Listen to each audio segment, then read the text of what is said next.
I read the screenplay by Will Fetters, who had actually adapted the book, from the Nicolas Sparks novel. And I wasn't familiar with the novel, but I read that and saw the choices, that had been made.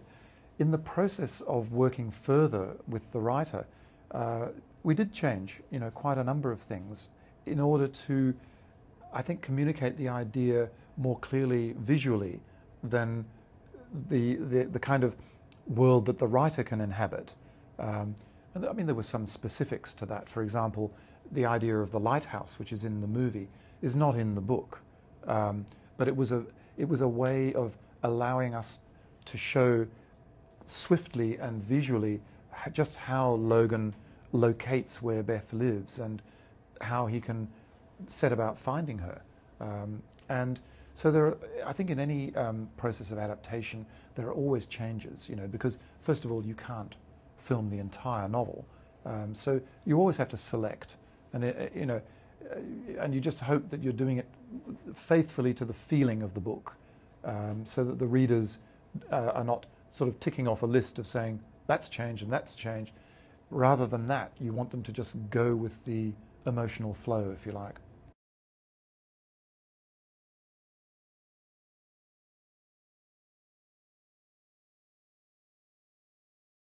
Zach was very eager and very enthusiastic about playing the part. He was willing to do the very hard work for a very long time to change himself physically, but also to do the research into the mental aspects of his character, the mindset, if you like.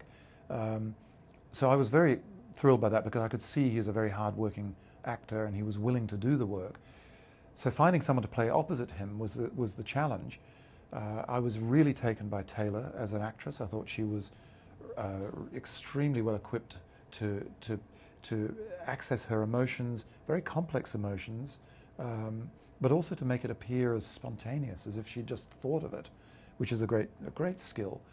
And I was intrigued by the idea of putting someone really quite unknown to cinema audiences together with Zach, who's a very well-known face and person, and see what would happen.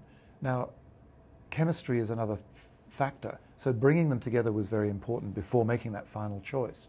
And as soon as I did, you could see on screen these two really connected with each other, and I knew that would be a huge asset. It's essential for a romance because you can't manufacture that sort of connection, and it's fundamental to a feeling that you want to create in the movie.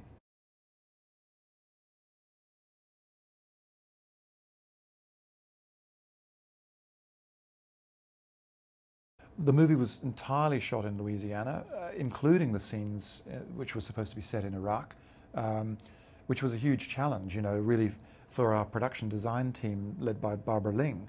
And they were able to pull off a miracle, I think, right next to the Mississippi with this sort of rubble and a little bit of construction. If the camera panned off, you'd see boats on the Mississippi. So, it was a sensational achievement, I think, and felt very authentic to me from all the research that I had done.